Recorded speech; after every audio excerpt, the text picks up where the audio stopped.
할렐루야. 전 세계에서 이 방송과 함께하는 모든 분들을 주님의 이름으로 축복합니다. 자, 말라기서를 좀 펼쳐보시겠습니다.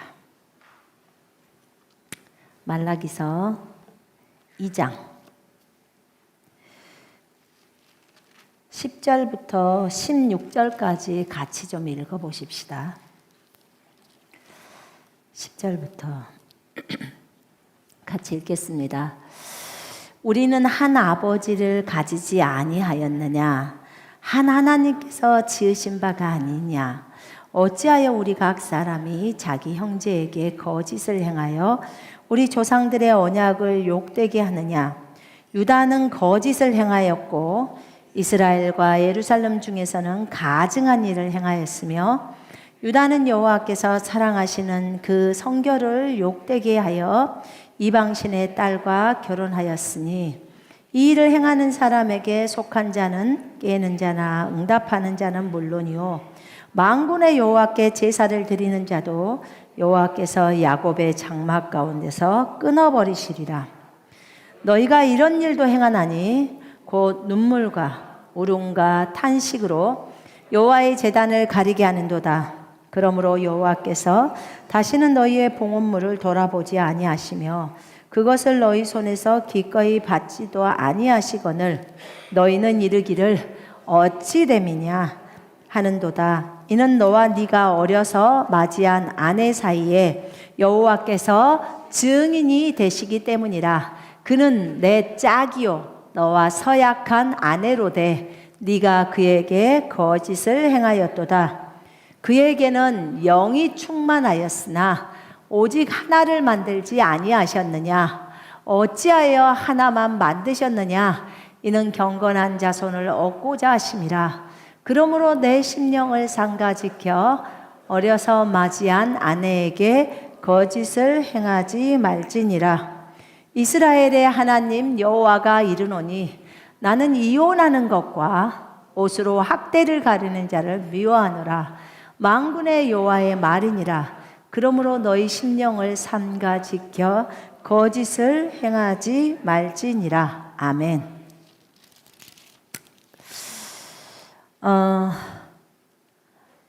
제가 분명히 어디로 오늘 설교를 해야 되냐고 물었을 때 주님이 말라기 2장의 이 부분을 하라고 했어요.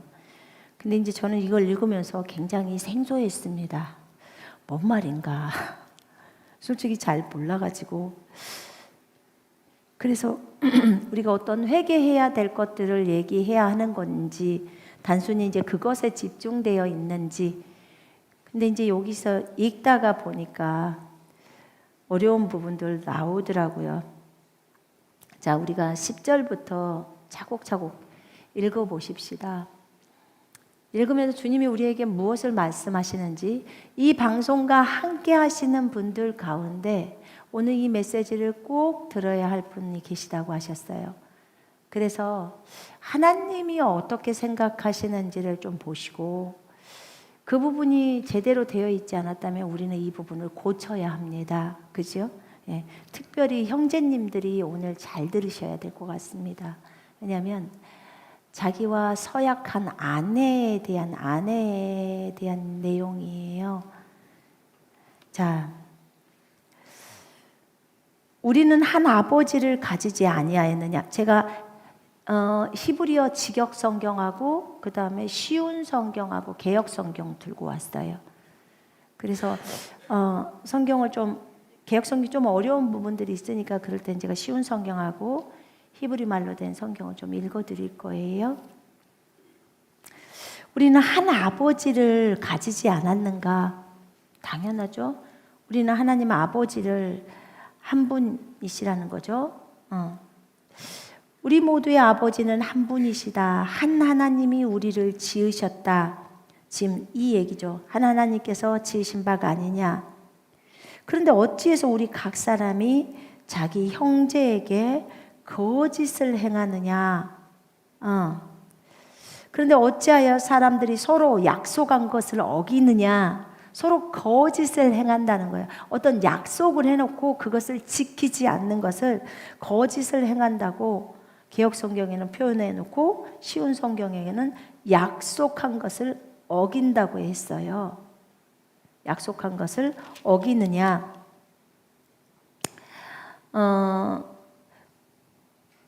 왜 우리가 서로 형제를 배신하여 우리 조상들의 언약을 욕되게 하였느냐? 또 이렇게 지금 히브리 성경은 나와 있어요.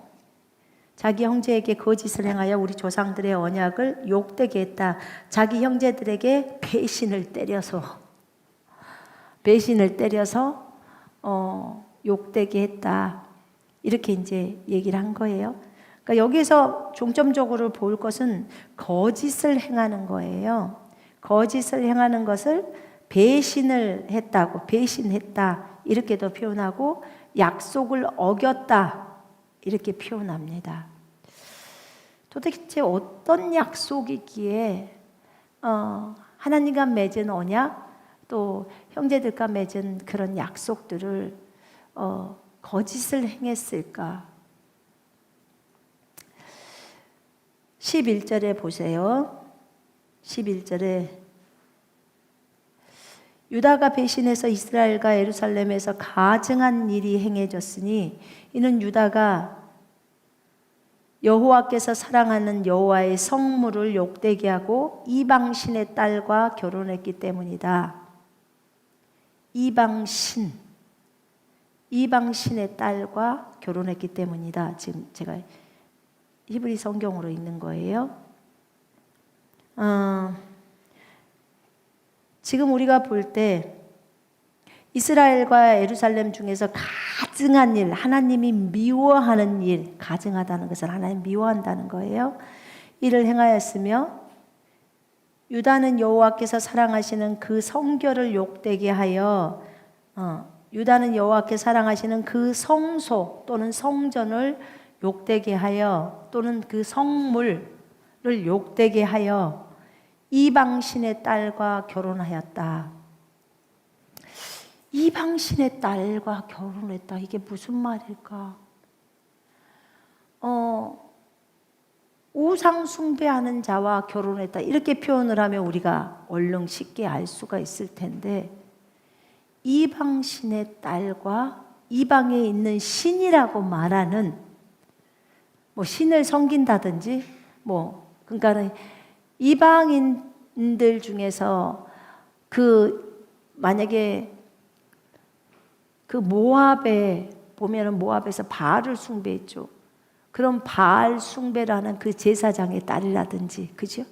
그럴 때 그래서 이방신이라고 표현해요. 이방신의 딸과 결혼했다. 누가? 유다가.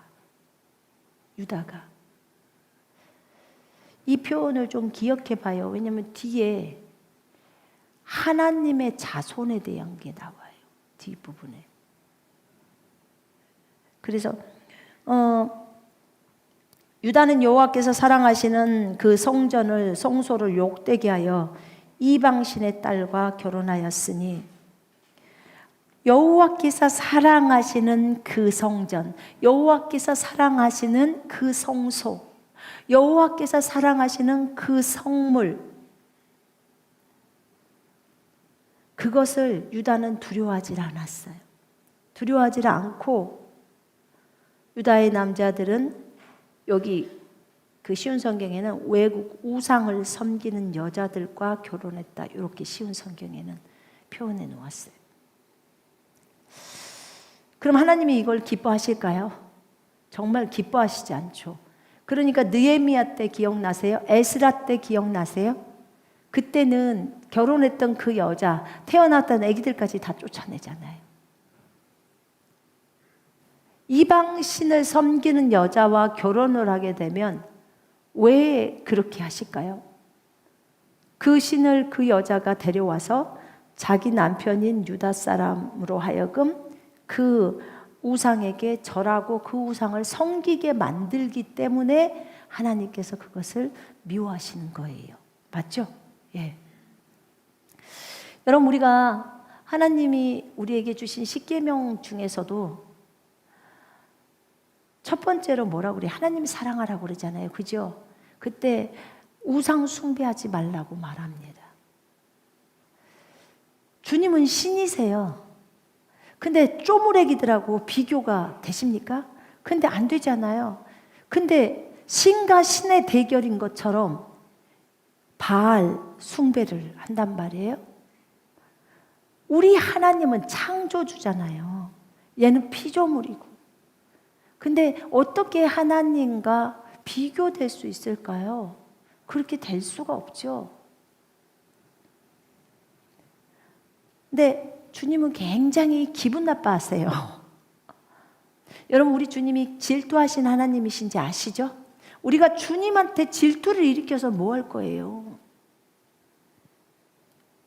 근데 이제 유다가 이렇게 했어요. 제사장들에게 대한 이제 명령과 책망을 하고 나서 이 얘기를 하십니다. 그래서 유다가 이방신의 딸과 결혼해서 하나님의 성전을 욕되게 했다는 거예요.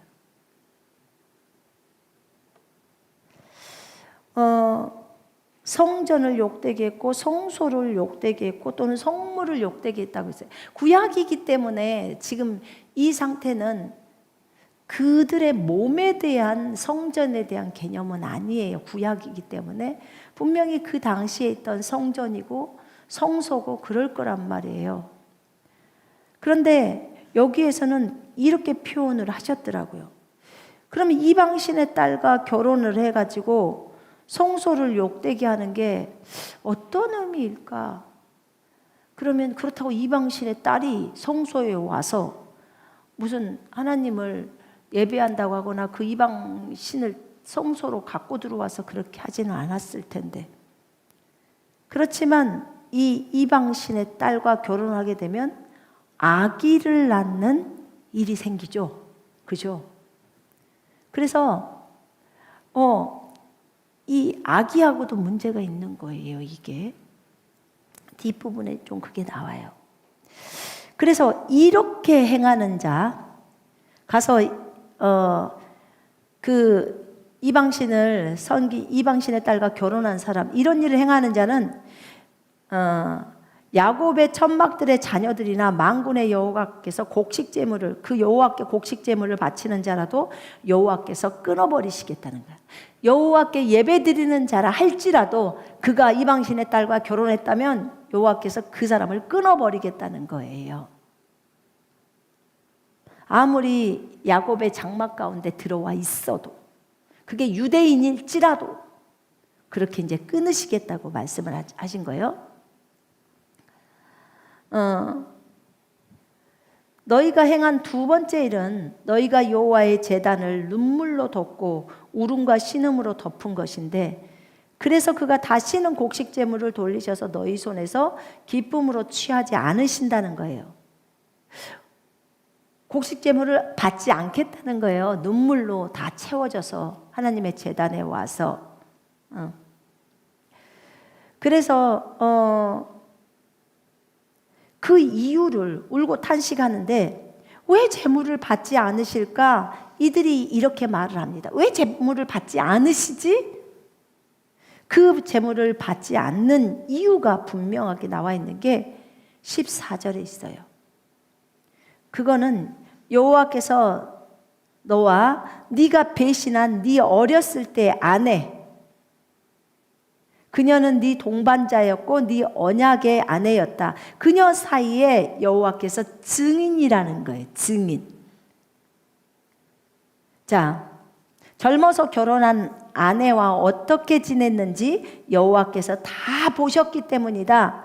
그녀는 네 동반자이며 언약으로 맺어진 네 아내인데도 너는 네 아내와 맺은 그 언약을 어겼다. 자, 아까 거짓을 행했다라고 또 배신을 때렸다 하는 그것이 그 아내하고의 약속을 어긴 거예요. 아내하고의 약속을 버린 거예요. 그게 배신한 거죠. 그 얘기를 주님이 한 거예요. 네가 그렇게 나에게 예배하고 경배하고 해도 내가 너 받지 않을 거야. 네가 곡식 제물을 가지고 내 앞에 와도 나는 받지 않을 거야. 왜냐하면 네가 젊어서 얻은 아내, 그 아내하고의 약속을 네가 어겼어. 너 그 약속 누구 앞에서 했어? 만군의 여호와 앞에서 했어. 여호와의 이름으로 했다. 그런데 네가 그것을 어긴 거야 라고 하시는 거예요. 그래서 네가 나에게 바치는 그 헌물도 기꺼이 받지 않아. 제물을 받지 않는 이유를 이렇게 말씀하십니다. 여기서 주님은 어릴 때, 그러니까 청년 때, 젊었을 때 결혼한 첫 번째 아내를 얘기해요. 첫 번째 아내, 그러니까 네 짝이요 너와 서약한 아내로되 네가 그에게 거짓을 행하였도다. 네가 그를 배신했다. 네가 그를 속였다 라고 말합니다. 주님은 그를 동반자라고 표현했어요. 여러분, 결혼 서약 너무 중요하더라고요.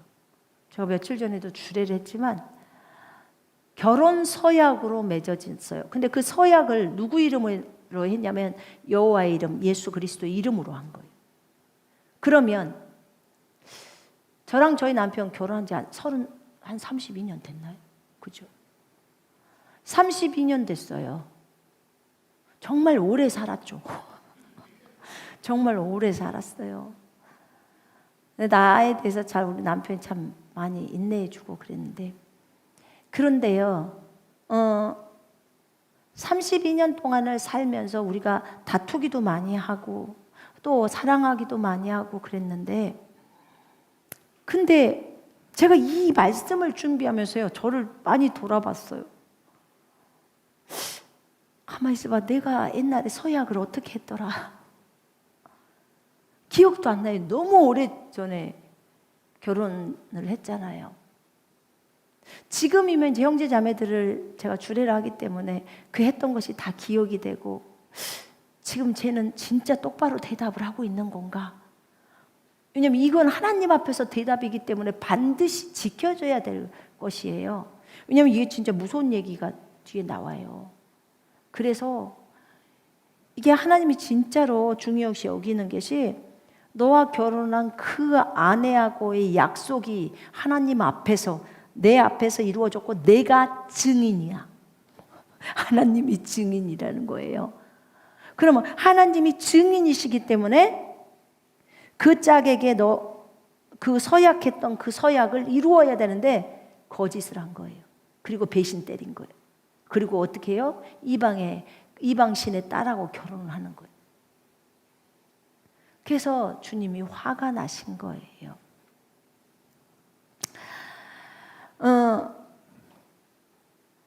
아내는 남편에게 신의와 정조를 다 지키라고 하고, 하나님 앞에서 남편이 힘들 때나 어려울 때나 항상 그 남편과 함께하고 그를 사랑하며 존중할 것을 주님 앞에서 서약합니까? 그러면 네 하고 대답을 했어요.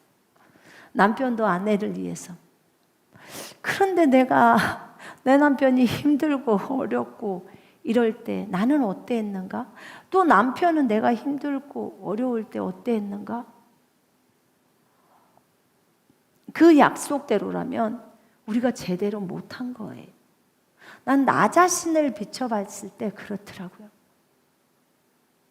근데 하나님이 증인인데, 지금 그래도 감사한 것은 우리는 찢어지지는 않아가지고, 찢어지지는 않아서 비록 다투기는 해도 부부로서야 아름답게 삶을 살아가잖아요. 근데 이방 신의 딸을 아내로 맞아들이고, 이방 신의 딸이에요. 이방 우상의 딸. 그 딸을 아내로 맞아들이고 자기의 젊어서 얻은 아내를 배신하는 거예요.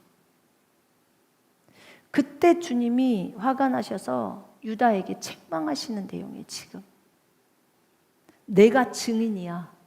너희 둘의 결혼의 증인이라고. 그는 너의 동반자야 라고 얘기를 하십니다.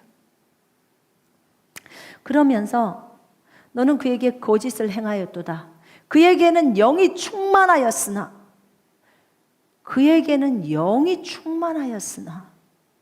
오직 하나를 만들지 아니하셨느냐?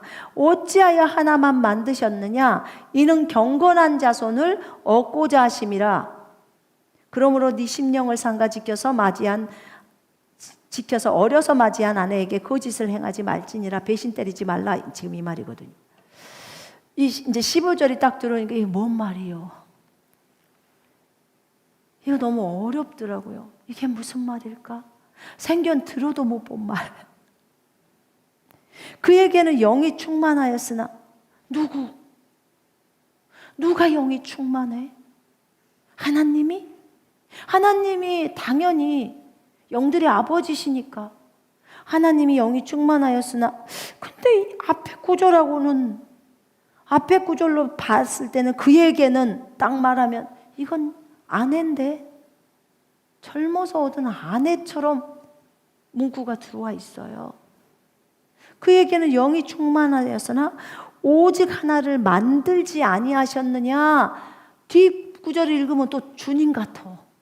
존댓말 써가지고 나와 있어서 어찌하여 하나만 만드셨느냐.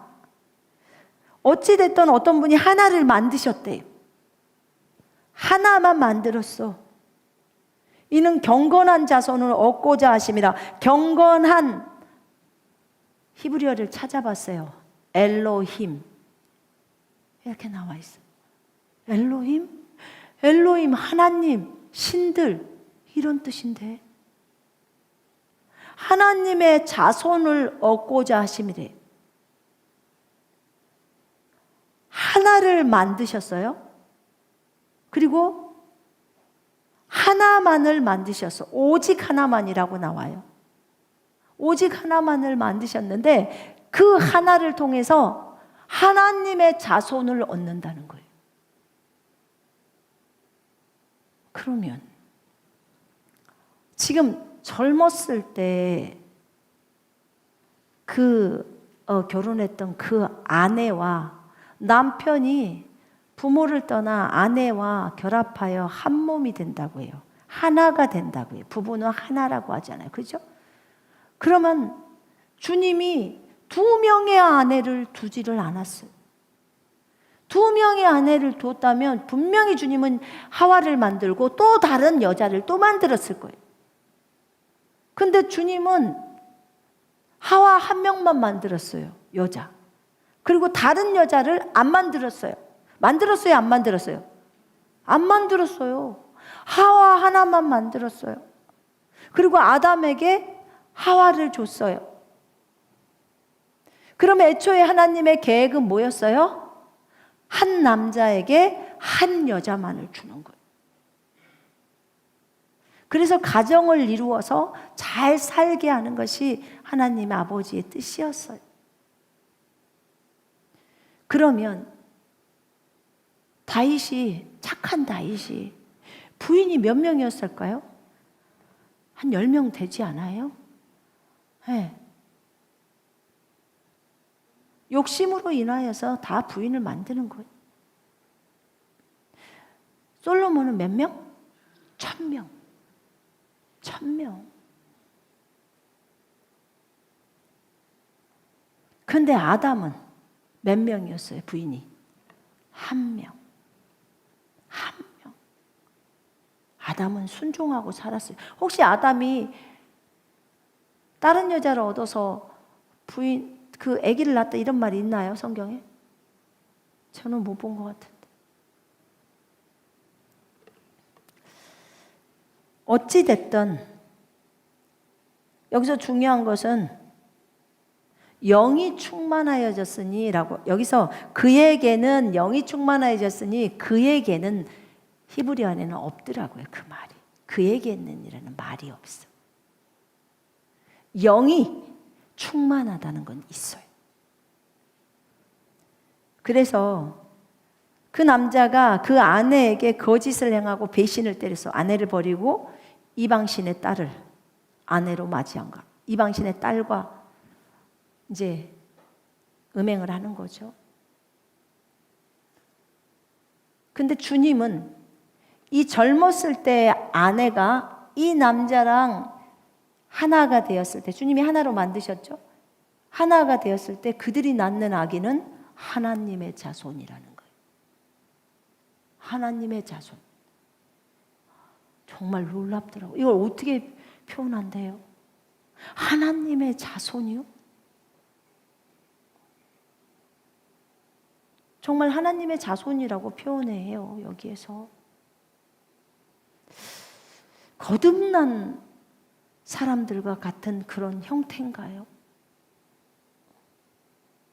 주님 그냥 유대 백성이기 때문에 그냥 하나님을 섬긴다 그런 의미에서 그냥 하나님의 자손인가요?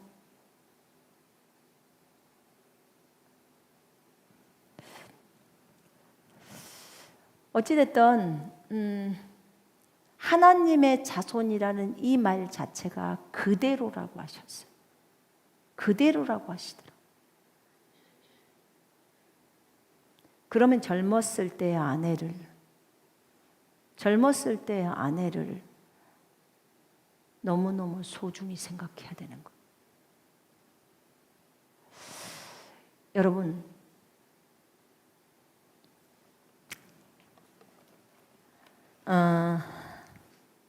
여기서 영이 충만하다고 했을 때는요, 칼빈도 다른 사람들도 이 구절을 풀 때는 다 하나님이 영이 충만하셔서 또는 영의 여분이 있어서 이렇게 표현을 하더라고요. 잠깐 기다려봐요.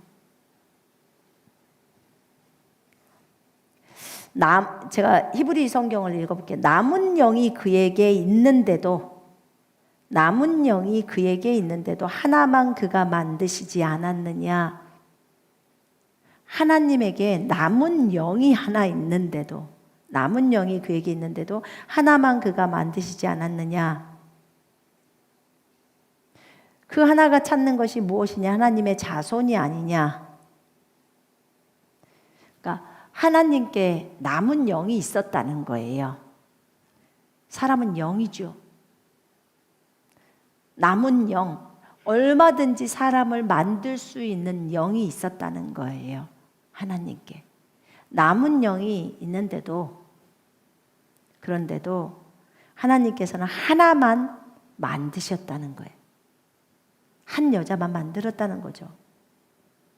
그렇게 한 것은 하나님의 자손 때문이라는 거예요. 하나님의 자손. 하나님이 목적에 두는 것이 경건한 자손으로 얻고자 하시는 거예요. 여기는 경건함이라고 표현을 했어요, 개역성경에서.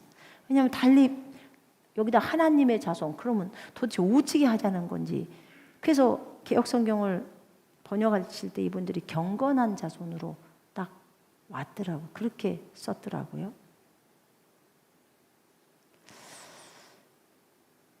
그래서 여기서 여자 하나인 하와만을 만드셔서 그로 하여금 이 엘로힘 제라가 자손 씨, 하나님의 씨를 얻고자 하심이라, 이렇게 나와 있어요.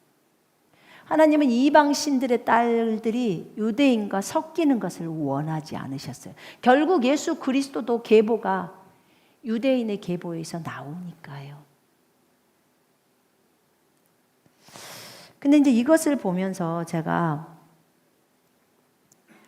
주님, 젊은 아내하고 내가 젊었을 때 얻은 아내와 결혼을 했을 때 주님이 진짜 원하는 것은 하나님의 자손을 얻기를 원하시는 거고, 그러면 젊은 아내와 결합했을 때는 하나님의 자손이 나온단 말입니까? 그렇다는 거예요. 그럼 제가 언뜻 생각이 되어지는 게 고린도전서 7장이 얼른 떠오르는 거예요. 7장 한번 펼쳐봐요.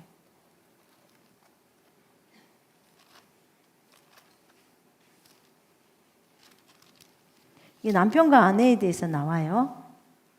오늘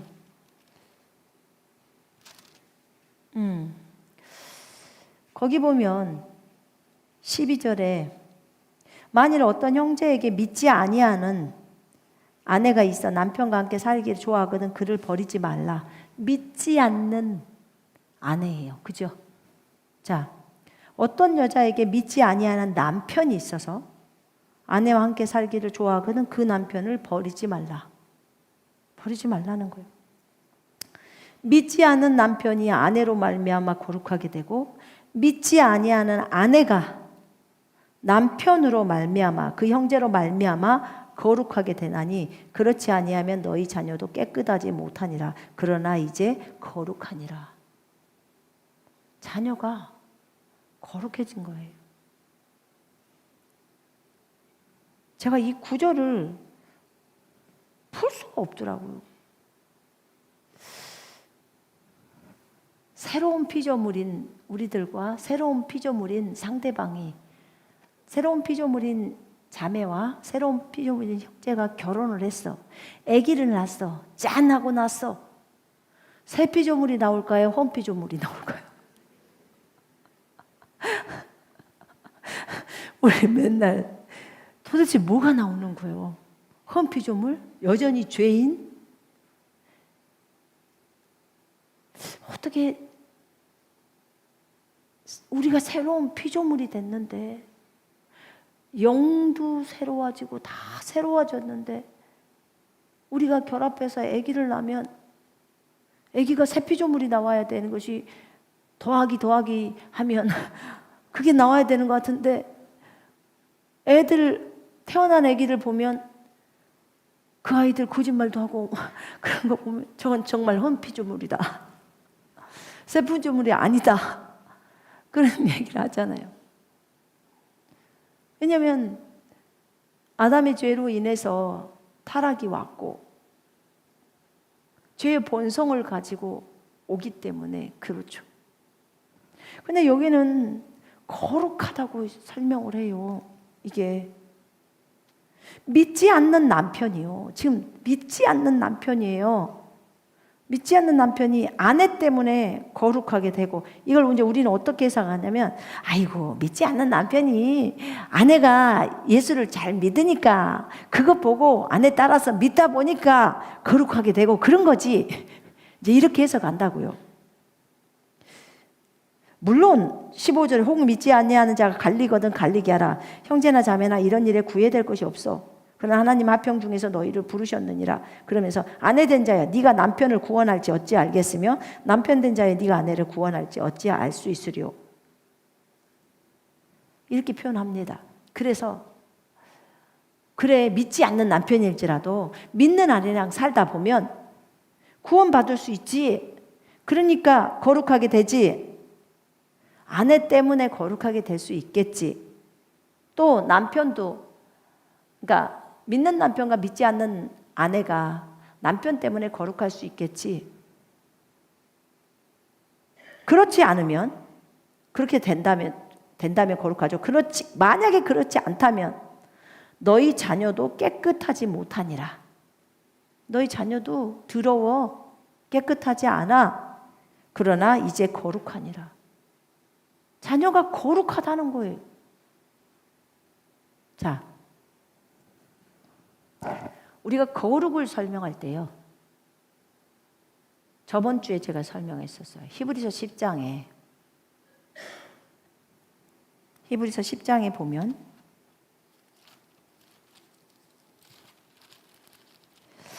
이 뜻을 따라 예수 그리스도의 몸을 단번에 들이심으로 말미암아 우리가 거룩함을 얻었노라.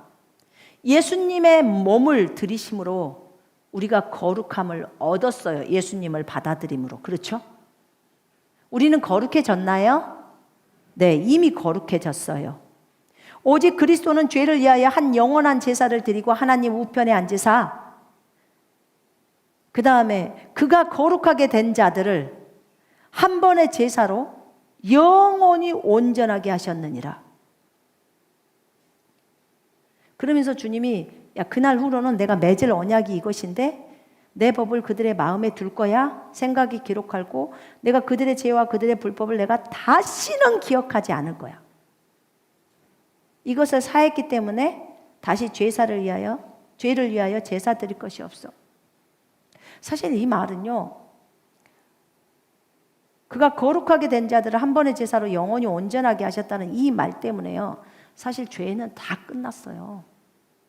설령 어제 무엇을 하나를 잘못된 걸 봤어도 여러분의 죄는 사실은 다 끝났어요. 여러분이 의인이라는 것 자체를 알게 되면요, 여러분은 더 이상 정죄감에 시달리질 않아요. 의라는 것이요, 열등감도 어떤 정죄감도 없이 하나님 앞에 설 수 있는 능력이. 우리 고린도후서 5장의 21절에 보면 우리가 하나님의 의가 되었다고 말해요. 우리의 죄를 주님이 다 예수님께 얹고 예수님의 의가 우리한테 왔어요. 그랬지요? 여러분은 의인이십니까? 자, 그러면 요 말에 의하면, 히브리서 10장 14절의 말에 의하면 우리 예수를 믿는 자들은 거룩하게 됐는데, 왜 거룩하게 됐어요? 내가 착한 일 해서? 아니요. 거룩의 원천이신 분이 우리 속으로 들어오심으로 우리가 거룩하게 된 거예요. 그분의 공로죠. 그러면 그 공로 때문에 거룩하게 됐는데, 거룩하게 된 자들을 한 번의 제사로 영원히 온전하게 하셨다고 나와요. 한 번의 제사, 하나님 앞에 올리는 예수님의 몸을 드리는 그 제사로 영원히 온전하게 하셨느니라. 영원이란 말을 딱 지워버리면 그냥 온전하게 하셨다. 어느 때까지? 영원히.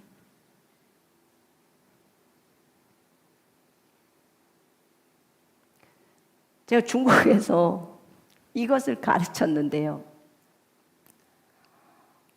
우리가 의인이고 하나님의 의가 되었다는 사실이요, 잠자다가 일어나서 펄쩍펄쩍 뛸 만큼 엄청난 내용이에요. 이 내용이.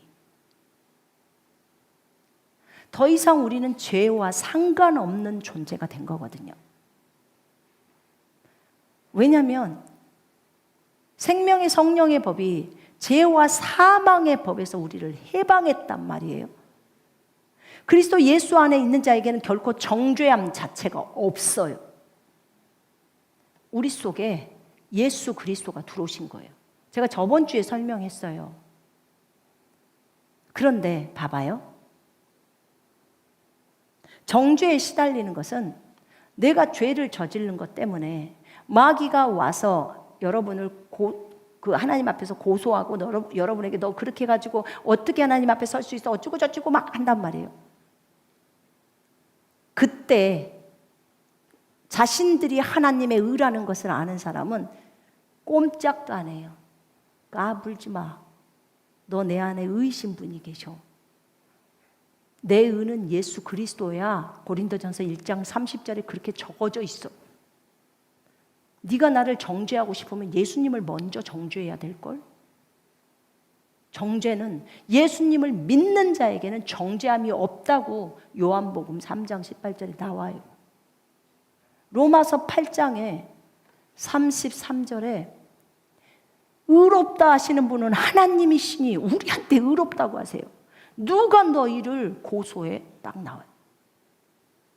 제가 저번에 말씀드렸죠. 하늘에 예수님의 몸이 있고 마귀가 올라와서 하나님께 이 아이가 이런 죄를 저질렀습니다. 어젯밤에 음란물 봤어요. 어젯밤에 누구를 미워했어요. 그럴 때 예수님이 딱 나타납니다. 아버지, 저기 제 몸을 보옵소서. 어젯밤에 이 아이가 거짓말한 것에 대한 대가가 지불되었습니다. 이게 제 몸입니다. 그럼 주님이 땅땅땅 무죄 딱 합니다.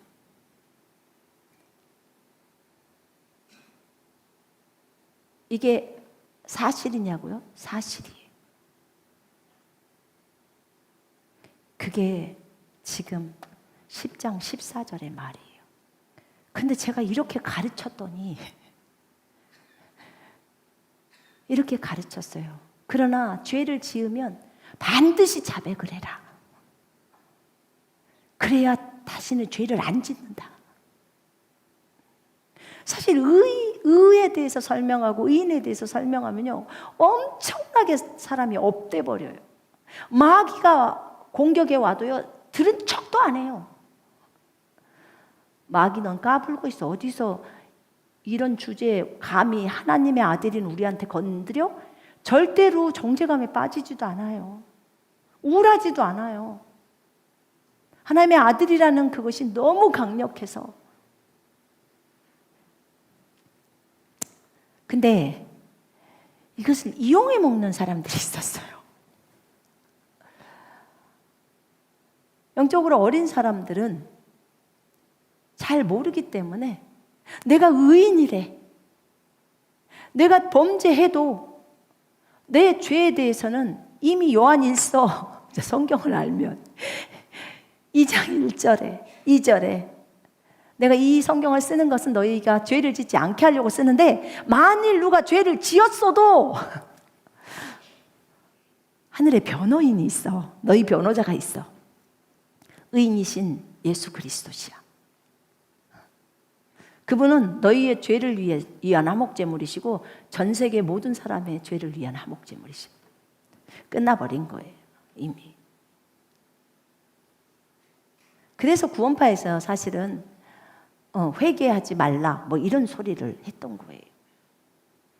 어떤 말씀들 때문에 10장 14절에 이런 말씀들 때문에 그가 거룩하게 된 자들을 한 번의 제사로 영원히 온전케 하셨느니라 과거형으로 딱 때린 거예요. 이게 쓴 거예요.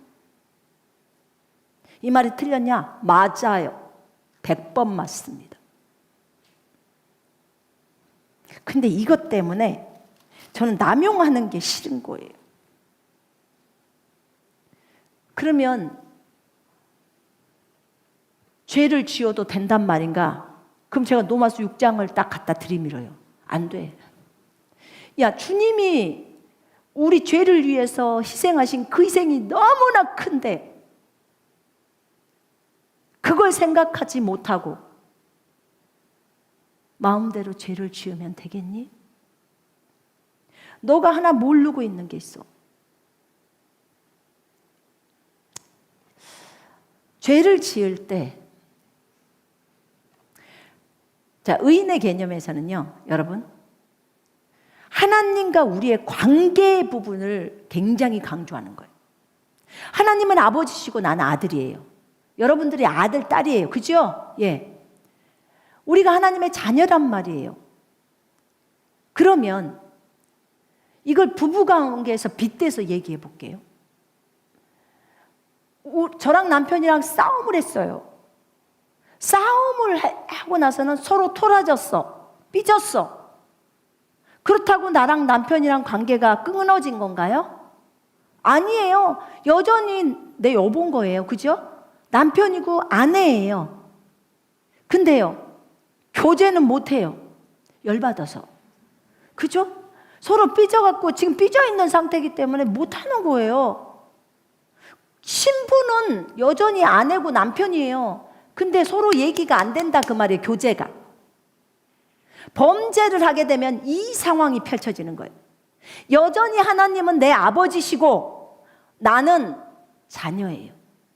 내가 스스로 하나님을 완전히 내가 배신을 때려서 완전히 하나님을 내가 버려버리는 거 있잖아요. 부인해버리는 거 있잖아요. 그러면 그 관계가 끊어져 버려요. 그거는 진짜 완전 끝장나 버리는 거예요. 그건 더 이상 하나님 아버지와 아들의 관계가 아니에요. 내가 하나님을 만약에 버려버리고 다른 신을 선택해버리고 또 완전히 세상으로 나가서 타락으로 완전히 가버릴 때, 주님 버려버릴 때는요, 그때는 하나님 아버지와 나의 그것이 완전히 없어요. 그거는. 그런데 그게 아니고 내가 오늘 거짓말을 하나를 했다고 해서, 거짓말도 마귀가 시키는 거기 때문에 정말 안 좋은 거예요. 또는 누군가를 미워하거나 누군가를 속이거나 다 마찬가지. 그렇게 했을 때 아버지 하나님의 호적에서 나를 파버리냐? 안 그래요. 그러지 않아요. 여전히 여러분 하나님의 자녀예요. 그리고 하나님은 여러분의 아버지세요. 그런데 문제는 죄를 짓고 나면 그분 앞에 못 나간다는 거예요. 쭈뼛쭈뼛해서 못 가요. 정죄감이 막 들어와서. 그럴 때 사탄은 그걸 가지고 우리를 공격을 하는 거거든요. 너 이렇게 하면서 무슨 하나님의 자녀야? 라고 합니다. 그때 여러분이 이 히브리서 10장 14절 말씀, 로마서 8장 33절 말씀, 로마서 8장 1절 말씀을, 그리고 고린도후서 5장 21절 말씀 많아요. 그 말씀을 딱 갖고 마귀한테 딱 들이대요. 마귀야, 까불지 마, 정죄하지 마. 하나님께서 나를 정죄 안 하신다고 적어놨어. 네가 감히 뭔데? 하나님도 나를 정죄하지 않으신데 네가 감히 하나님의 아들을 정죄해? 생명의 성령의 법이 죄와 사망의 법에서 나를 해방해버렸어. 더 이상 네가 나를 정죄할 수 없어. 그리스도 예수 안에 있는 자에게는 정죄할 수가 없게 만들어놨어요. 이렇게 놀라워요. 그 의를 우리에게 주시려고 그분이 부활하신 거예요. 죽고 부활하신 거예요. 어느 누구도 건드리지 못하게 하려고 해놓은 거예요. 그래서 주님이 내가 그들의 죄와 불법을 기억 안 하겠다는 거예요. 기억 안 하겠다는데 왜 계속 죄를 회개하고 와갖고는 또 기억해서 그 죄를 갖고 또 갖고 와서 계속 그러냐? 나는 다 지워버렸는데 왜 못 믿냐? 우리가 주님을 못 믿는 거거든요. 너무 우울증에 빠지신 분들 잘 들어요. 우울증에 빠지는 것이 뭐 때문이냐면 자신이 하나님의 아들이고 자신이 의인이고, 비록 알아요. 어떤 잘못된 부분들이 있어서 잘못된 부분이 있으면 빨리 해결해버리면 되죠. 그래서 하나님과 관계를 빨리 회복하면 되죠. 부부가 어떻게 회복돼요? 여보 미안해요. 내가 잘못했어요. 여보 미안해요. 그러면 다시 회복이 되잖아요. 다시 교제가 되고 말도 하고 같이 밥도 먹고 그러잖아요.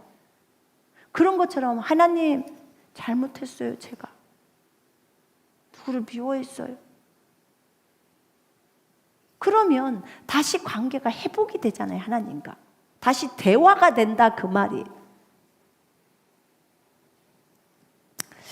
이렇게 주님이 이 부분을 해결하려고 예수 그리스도 그분이 십자가에서 죽으신 거예요. 그러나 그렇기 때문에 회개할 필요가 없다? No! 반드시 해야 돼요. 회개라는 것이 자백을 말해요. 너희가 자백할 때 그는 신실하시고 의로우셔서 너희 죄를 다 사하고 모든 불에서 너희를 다 깨끗이 씻겨.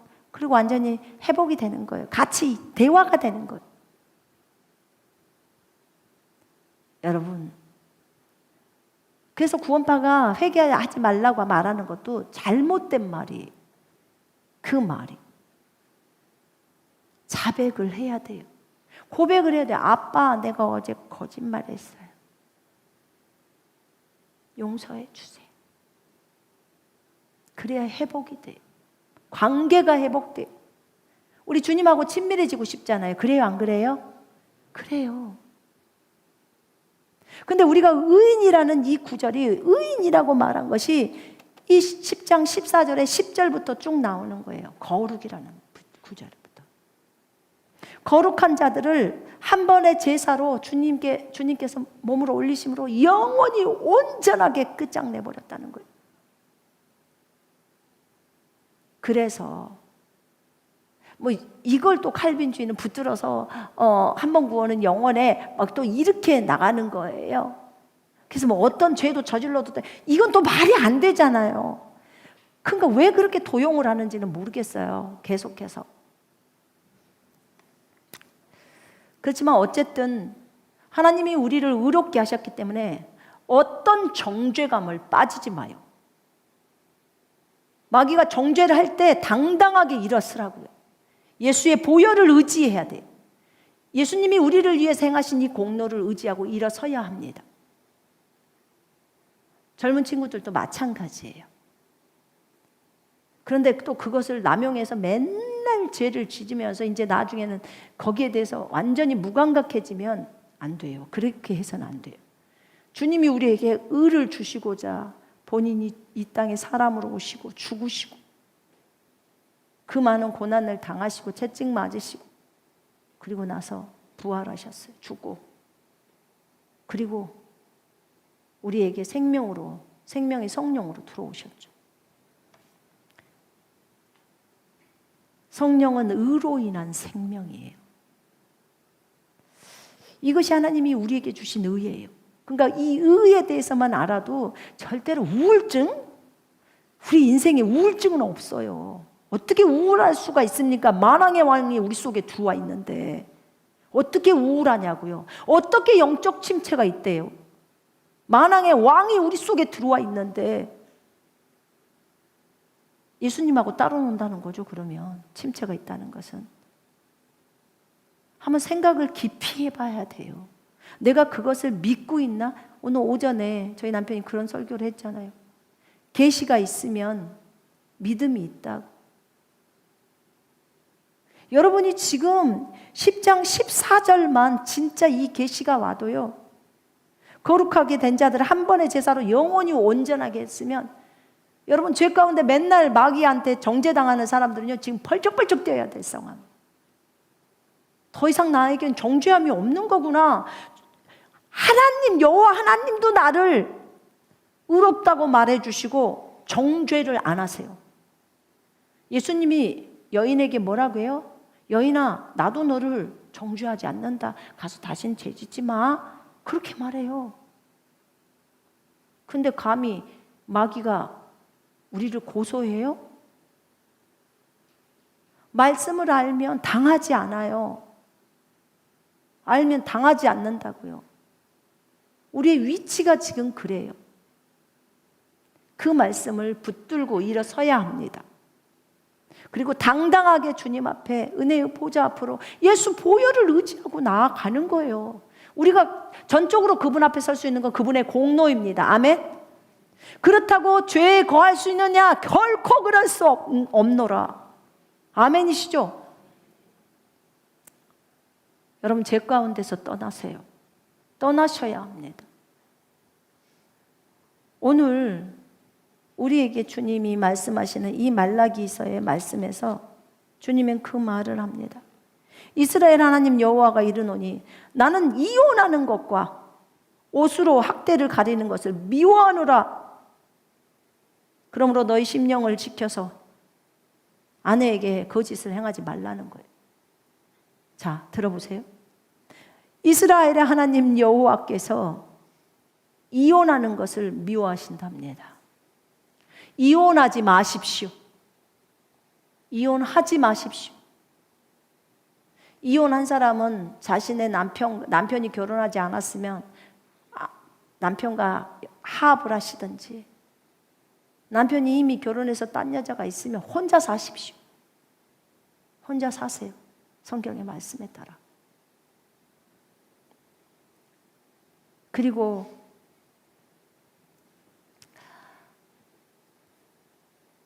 그 남편이 또 아내가 이혼을 해서 아내가 다른 남자를 얻어 있다면, 그래서 결혼을 해버렸다면 그 남편은 또 혼자 살아야죠. 하나님은 이혼하는 것을 싫어하십니다. 그 생각을 해봤어요. 왜 그러셨을까?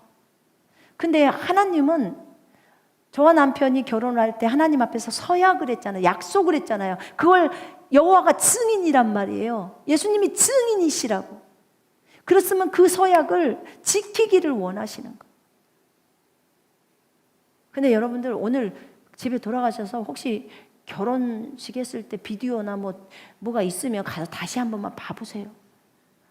우리는 어디다 놔뒀는지 그것이 없어. 다시 한 번만 들어보고 회개하고 내가 이제 제대로 주님 앞에서 그 하나님 앞에서 서약한 이 서약, 하나님 앞에서 서약했다는 것이 너무 중요하다고 주님 얘기하는 거예요. 내가 증인이야. 그러면 남편이고 아내고 정신 차려야 된다는 소리예요. 진짜 남편은 아내에게 합당한 애정을 주고 아내도 남편에게 합당한 애정을 주는 게 마땅한 거예요. 딴 남자, 딴 여자 쳐다보지 마요. 제발. 이 방송 중에 계신 분들 어느 분이 이것에 해당되는지 저는 몰라요. 방송 중에 계신다고 하시더라고요. 빨리 아내가 있는 상태에서 여자를 사귀고 있으면 빨리 그 여자를 버리고 돌아서요. 매 맞기 전에 돌아서요. 그 다음에 아내 여러분, 혹시나 다른 남자를 사귀고 있으면 빨리 그 남자 버리고 돌아서요. 자기 남편에게로. 그래서 서약한 것에 대해서 하나님께 그 마음을 달라고, 아내를 더 사랑하게 해달라고, 또 남편을 더 사랑하게 해달라고 구하시고 빨리 하셔야 돼요. 주님의 메시지가 가고 있어요. 그 메시지를 들으면서도 지금 이 메시지가 직접적으로 나가는 거예요. 그렇다면 돌이켜야 되지 않겠습니까? 돌아서야죠. 그래서 마땅히 남편 아내에게 합당한 애정을 줘야 하고 아내도 남편에게 합당한 애정을 주라고 했기 때문에 그게 맞는 말이에요. 하나님은 이혼하는 것을 미워하신다고 하셨어요. 하나님이 미워한 것을 우리가 왜 해야 합니까? 우리는 부부가 참 안 맞아요 라고 그래서 이혼했어요. 저희 부부처럼 안 맞는 부부가 있을까요? 우리 남편이 항상 하는 말이에요. 우리 부부는 너무 안 맞아. 너랑 나랑은 생각이 너무 달라. 제가 생각해 봐도 진짜 많이 달라요. 문화도 달라요. 나는 섬에서 살았고 여기는 도시에 살았으니까. 근데요, 정말 많이 달라요. 그러니까 싸우기도 많이 했어요. 그렇지만 제가 저를 돌아보니까 남편을 참 사랑해요. 남편도 저를 사랑하죠. 그러니까 맨날 저를 찾죠. 근데요, 저는 뭘 아냐면 결혼 30년의 이 과정 속에서 진짜 하나님이 저를 많이 바꾸셨어요. 왜냐하면 나에게 없는 걸 남편이 진짜 갖고 있는 게 너무 많거든요. 좋은 점이 너무 많아요. 또 남편에게 없는 걸 제가 가지고 있어요. 그래서 서로 화합해서 하나가 되라는 거예요. 하나가.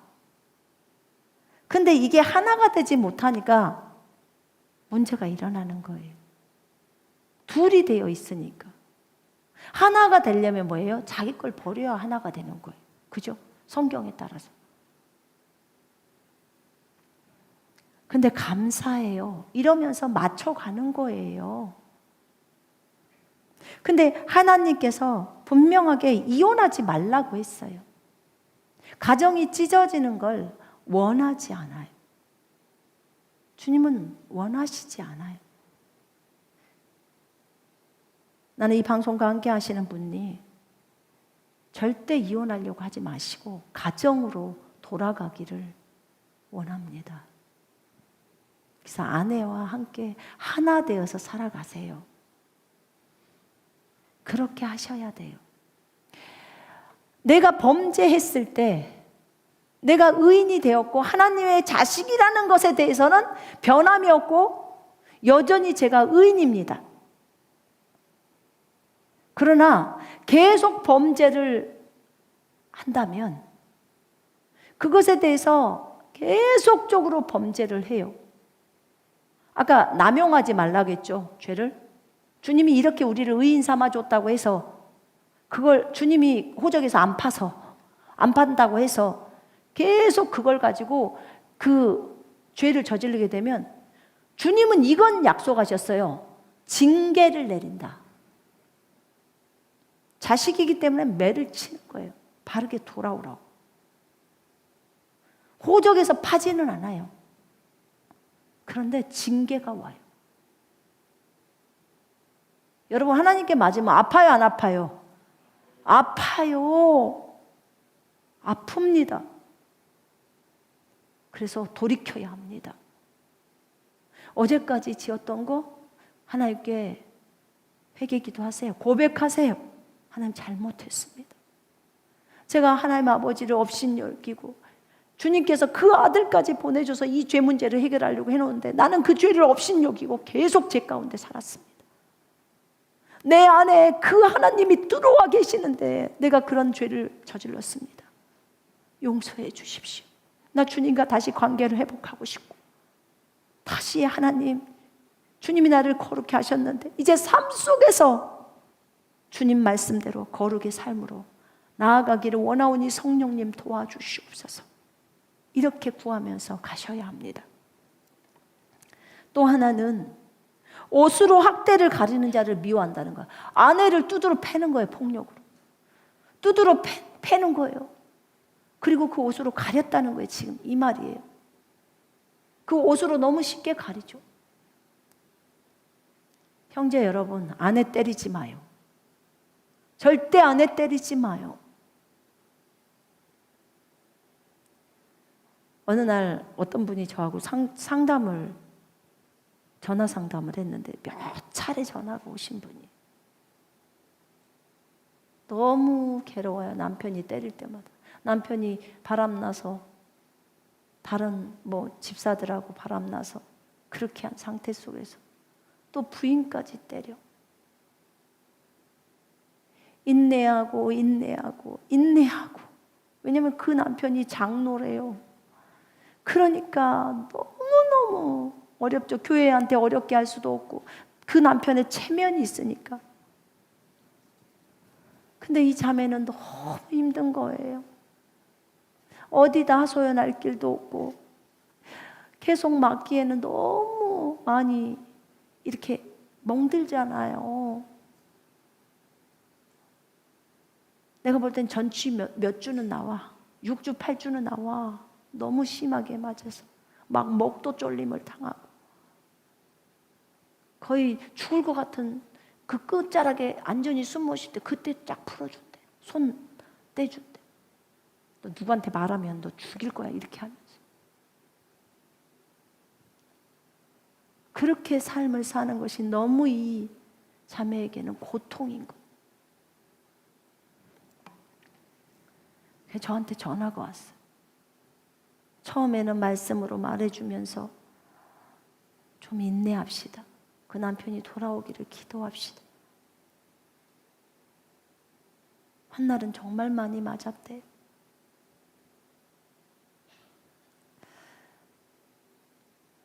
제가 들으면서 너무너무 속상하더라고요. 주님 어떻게 하면 좋을까요?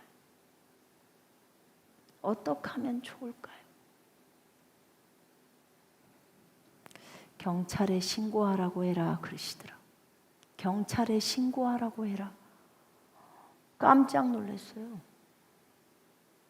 에? 주님 맞아요? 정말 주님 맞아요? 경찰에 그 장로를 신고해요? 신고하라고 해라.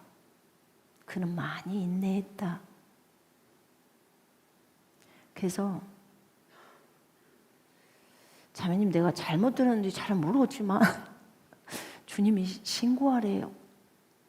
경찰 한 번만 부르세요. 그랬어. 이 자매가 못했어. 그 다음번에 또 전화가 왔어. 이제 너무 많이 맞아서 제가 일어설 수도 없을 만큼 힘들어요.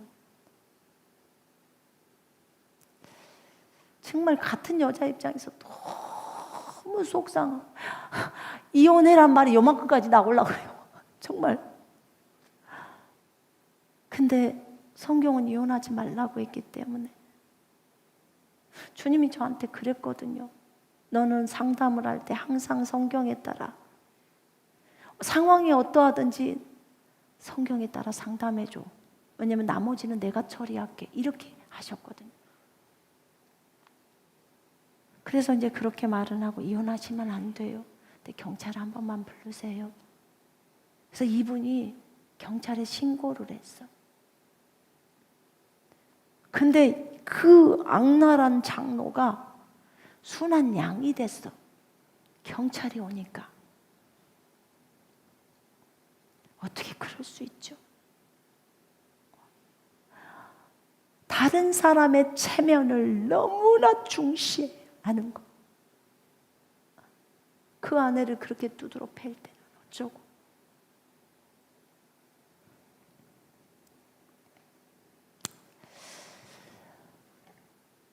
그걸 보면서 정말 교회 안에서도 여자들이 너무 고생하는구나. 체면을 너무나 중시하는 남편.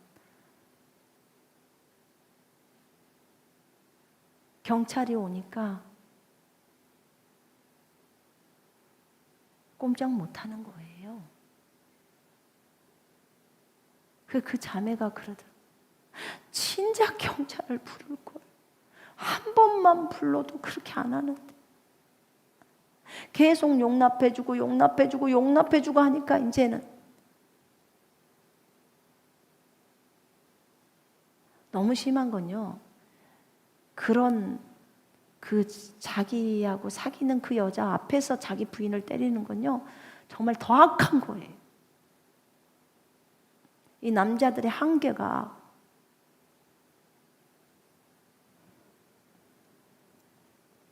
아내들이 체면 때문에 교회 안에서 어려움을 주지 않게 하려고 제가 그랬어요. 목사님을 찾아가세요.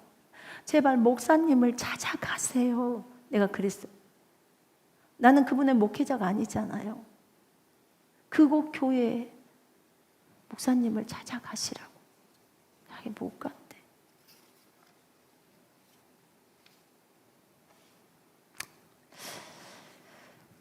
근데 매 맞는 자매님들, 저 전화 상담 진짜 많이 했어요. 정말 많아요.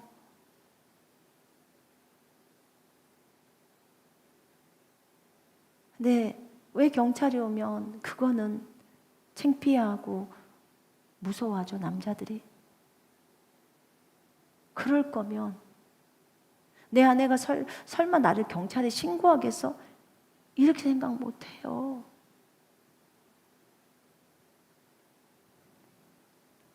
지금 새롭게 만나신 분은 경찰 못 부를까요? 얼마든지 부르죠.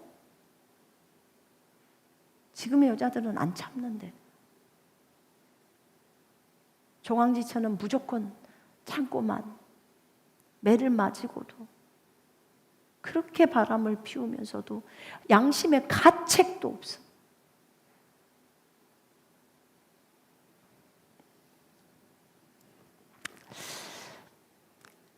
이스라엘의 하나님 여호와가 말합니다.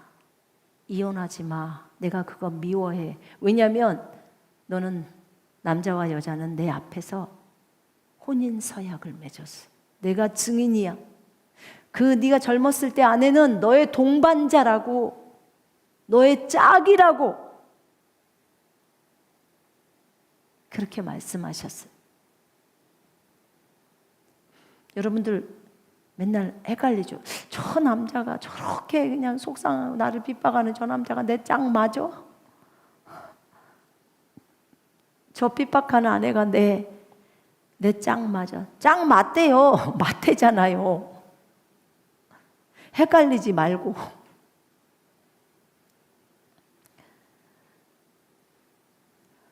아내를 학대하면 안 돼요. 절대. 이 방송과 함께하는 모든 형제님들, 아내 학대하지 마세요. 손으로 때리는 것도 폭력이지만 지금은 언어폭력이라는 게 있어요. 제가 미국에 갔었을 때요. 미국 법 엄청 무섭던데요. 미국엔 여자가 왕처럼이야. 여자 앞에서 큰 소리로 막 큰 소리를 지르거나 그러면 그냥 경찰이 와서 신고하면 바로 잡아가요. 그리고 신고도 여자가 부인이 안 해. 옆집에서 해버리더만. 앞집에서 보고 해버려요. 그럼 바로 경찰 총 들고 와서 바로 분리시킵니다. 그리고 거기서 한마디 하면 바로 수갑채요. 그리고 만약에 뭘 꺼내려고 하면 바로 총구 머리다 댑니다. 그냥 조용히 따라가야 된대요. 무조건. 경찰서로 가서 거기서 얘기해야 된대요. 그럼 총이 없이 얘기를 할 수가 있잖아요. 형제들은 제가 볼 때는 미국에 살기 어렵겠던데요. 진짜 어렵겠더라고요. 욕 한마디 하면 바로 언어 폭력이에요. 와, 무서운 세상이더라고. 엄청 여자와 어린이를 보호하는 그 차원이 엄청 크던데. 그냥 한국에서 사시죠, 여러분들. 근데 갈수록 인권이 커지면서 여자들을 보호하는 게 있어요. 여자들이 너무 심하게 하는 것도 잘못돼 있지만요. 대부분 저하고 상담했던 분들은 많이 맞으신 분들이었어요. 그래서 아예 집을 나오신 분도 계시고. 근데 새롭게 다시 회복해서 회복이 된 집도 있고, 오히려 그것 때문에 자기의 위신을 버리게 했다고 어려워하시는 분도 계시고. 근데 위신을 버렸다는 그 차원을 생각하지 말고 부인을 때리지 말라는 거예요. 부인이 밥도 다 해주고 다 해주는데 왜 때리냐고. 때리면 자기만 손해잖아. 밥도 못 얻어 먹는데.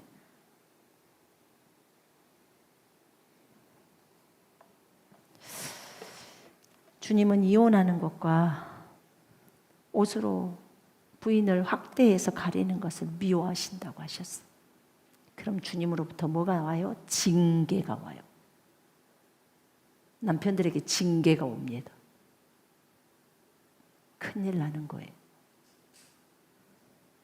근데 요즘은 남편만 이러진 않아요.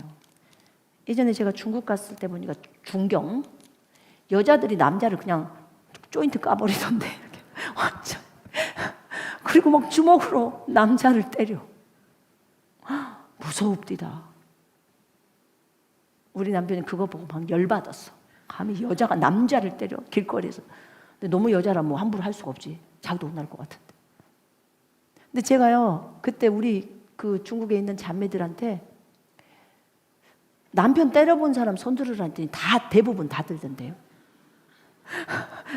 우리 한국에서는 생각도 못할 일. 그랬더니 한 자매가 그런 얘기를 했어요. 저랑 나이가 비슷한 자매였는데 그 자매가 어느 날 저한테 그래요. 선생님 너무 속상해요. 막 그러더라고요. 왜 그러냐고 그랬더니 진짜요. 제가 예수님 때문에 예수님을 믿고서 이 남편을 예수 믿게 좀 해보려고. 그래서 예수님 믿으면 본인이 왕 대접 받는다는 것을 알고 남자가 이제 여자들이 잘해주잖아요. 남편을 잘 섬기라고 성경에 나와 있어요.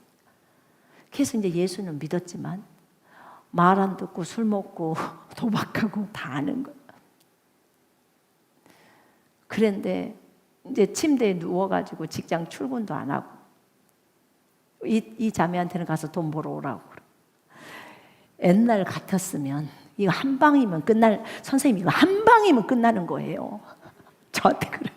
한 방이면 끝나는데 이 한 방을 제가 주님 때문에 못해요. 이거 한번 하면 안 될까요? 그러면 오는 거죠. 안 돼. 그거 하면 안 돼. 그러니까 봐봐요. 주님을 위해서 아주 쉽게 갈 수 있는 그 방법을 못하게 하는 거예요. 남편이니까 존중해라. 그러니까 꼭 남자만 아내를 때리는 건 아니더라고. 아내들도 중경 여자들은 남편을 잘 때리더라고. 근데 사실 제가 거기를 보면서 중경 여자들 굉장히 세거든요. 스타일이 우리 한국 사람들처럼 급해요. 근데 급한 것만 있는 게 아니라 무서울 정도로 그래요. 싸나워. 싸나워요. 사실은 얼마나 많이 자매들이 인내하면서 사는 줄 아세요? 한 방이면 자기 때 말로는 한 방이면 끝날 일을 이렇게 오랫동안 참아야 되냐고 그래요. 근데 어찌 됐든 여자나 남자나 폭력을 쓰면 안 돼요. 그리고 말의 폭력도 쓰면 안 돼요. 그럼 어떻게 해야 될까요? 부드럽게 요청해야 돼요. 요청. 부드럽게. 근데 성질이 나니까 부드럽게 요청이 안 되죠. 근데 어찌 됐거나 우리가 젊었을 때 얻었던 아내, 또 젊었을 때 결혼한 남편과 서로 배신하지 말아야 되고, 그 다음에 거짓을 행하지 말아야 돼요. 하나님 앞에서의 그 약속을 지켜야 하는 거예요. 주님은 그걸 원하시는 거예요. 내가 증인이야. 왜냐? 그 아내를 통해서, 네가 결혼했던 그 아내를 통해서 하나님의 자손을 얻고자 한다는 거예요. 이 하나님의 자손에 대해서는 그냥 저는 더 이상 풀지 않을 거예요. 더 이상 묻고 싶은 생각도 없어요. 그냥 성경이 그렇게 적어져 있어요. 경건의 자손이라고 하지만 엘로힘 제라라고 나와 있어요. 하나님의 자손이에요. 신들의 자손.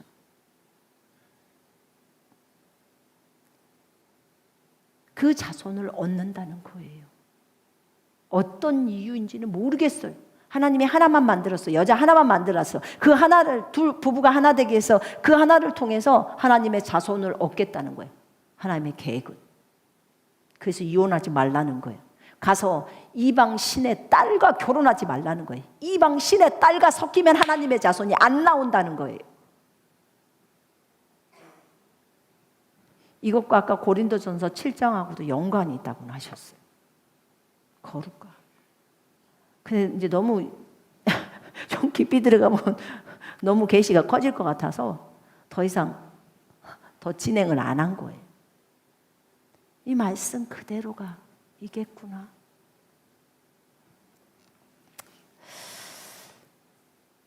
어찌됐든 아내를 소중히 생각하십시다. 아멘. 남편을 소중히 생각하십시다. 이혼하지 맙시다. 혹시 이 방송 가운데 이혼하려고 계신 분이 계실지 모르겠어요. 혹시 그 서류 쓰고 도장 찍으려고 대기하고 계시는 분이 월요일 날 가서 법정에 가려고 계신 분이 있는지 모르겠어요. 이걸 하라고 하니까 들어야 될 사람이 있다고 하셨어요. 오늘 그 서류 찢어요. 그 서류 찢으시고 그거 하지 마요. 그거 하지 말아요. 어떤 사람들은 어떤 이유 때문에요. 예전에 중국에서 있었어. 뭐 두 집, 그러니까 이제 집을 몇 개 갖고 있으면 세금 두드러 맞고 막 이러잖아요. 그래서 남편이 가짜 이혼을 해달라고 했다고 했어요. 그러면 이제 서로가 좋으니까. 가짜 이혼을 해달라고 했는데, 그때 내가 기억하기로 가짜 이혼을 한 자매는 가짜 이혼을 해줘야 되냐고 한번 물어본 자매가 있었고요. 그래서 절대 안 된다고 그랬어요. 그 가짜 이혼이란 걸 하면 당신 진짜 이혼이 된다고. 그게 이혼이 돼버린, 가짜 이혼을 해도 여러분 이혼된 거예요, 안 된 거예요? 서류상으로 딱 끝나버려요. 자매들 얘기 제가 들었는데 서류상 끝나니까요, 애정이 사라져요. 책임감이 없어져요. 그리고 진짜 끝장나버리는 거예요. 절대 그건 장난으로라도 그렇게 해서는 안 돼. 무슨 재산을 증식하려고 안 돼요. 절대 안 되는 거예요. 그래서 이혼하려고 생각하시는 분이 있다면 절대 그렇게 하지 마십시오. 폭력하시는 분들은 지금부터 멈추고 전부 아내한테 용서를 구하세요. 경찰이 오기 전에.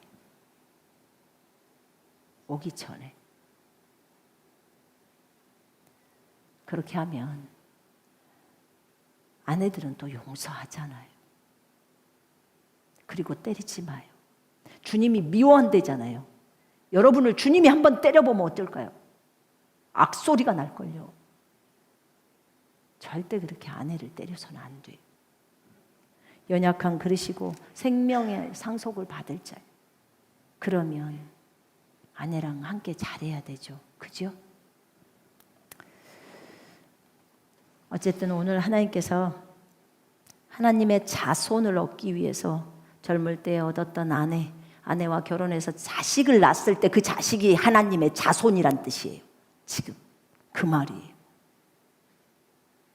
그게 거듭난 하나님의 아들들을 얘기하는 건지 그냥 유대인으로서 하나님을 섬기는 자식을 얘기하는 건지 나는 몰라요. 그러나 어찌됐든 하나님은 분명히 젊을 때 아내와 결합을 해서 아기를 낳으면 하나님의 자손이라고 그렇게 적어놨어요. 성경은 말라기는 이 선지자잖아요. 선지서. 그렇기 때문에 그 말씀은 그대로 이루어지는 거고 하나님 말씀이니까 그렇게 젊을 때 얻었던 아내가 소중하구나. 그걸 아셔야 돼. 하나님은 그것을 통해서만 진행하겠다는 거예요. 사라를 통해서만 이삭을 아브라함의 후손을 그쪽으로 진행시키겠다는 거예요. 하나님의 계획은 변함이 없습니다. 이것을 여러분과 제가 알았으면 좋겠어요. 이 시간에 기도할 거예요. 모두 기도하십시다. 여러분 우리 잠깐 하나님 앞에서 죄를 좀 자백하십시다. 특별히 결혼하신 분들 남편과 아내 둘 다 기도하십시다. 남편들이 아내를 학대했거나 때렸거나 밀었거나 목을 졸랐거나 바람을 피워서 아내의 마음을 아프게 했거나 아직도 진행 중이거나 또는 그런 마음이 있거나 전부 회개하세요. 하나님께 진심으로 용서를 구하고 그런 일들이 있었다면 이제 하나님 앞에서 돌이키시고 나중에 기회가 될 때 아내한테도 솔직하게 털어놓으세요. 그리고 아내 여러분도 똑같아요. 남편에 대해서 그런 좋지 못하는 마음들이 있어서 남편을 때렸거나 남편을 저주했거나 또는 어떤 안 좋은 것들이 있었다면 하나님 앞에 회개하시고 그리고 남편에게 용서를 구하십시오. 피아노 반주해 주세요. 우리가 이 과정 속에서 이 방송을 보고 계시는 분들 가운데 혹시 이혼하려고 하시는 분 계십니까? 안 돼요. 조금만 한 발 뒤로 물러서세요. 그 아내와 하나님 앞에서 여호와 앞에서 서야 그랬잖아요. 그 아내를 통해서 하나님은 하나님의 자손이 나오기를 원해요. 소중히 생각하셔야 합니다. 다른 여자를 봐서는 안 되는 거예요. 폭력을 행하셔서 아내를 너무나 괴롭히고 힘들고 하고 있는 분들 멈춰야 돼요. 회개해야 돼요. 혹시 자식이 부모를 그런 것이 폭력을 행사했다면 회개해야 합니다. 부모가 자식한테 함부로 했다면 그것도 회개해야 합니다. 우리 이 시간에 이 방송과 함께 하시는 분들도 같이 기도하십시다. 하나님께 용서를 구하십시다. 그리고 다시 아내에게 남편에게 하나님 앞에서 약속했던 것들 신실하게 지키면서 부부가 서로 사랑하면서 하나님의 나라의 확장을 위해서 그렇게 걸어가겠노라고 서로 뜨겁게 사랑할 수 있도록 성령님 도와달라고 그렇게 아름다운 가정이 세워질 수 있도록 가정이 절대로 깨져서는 안 되기 때문에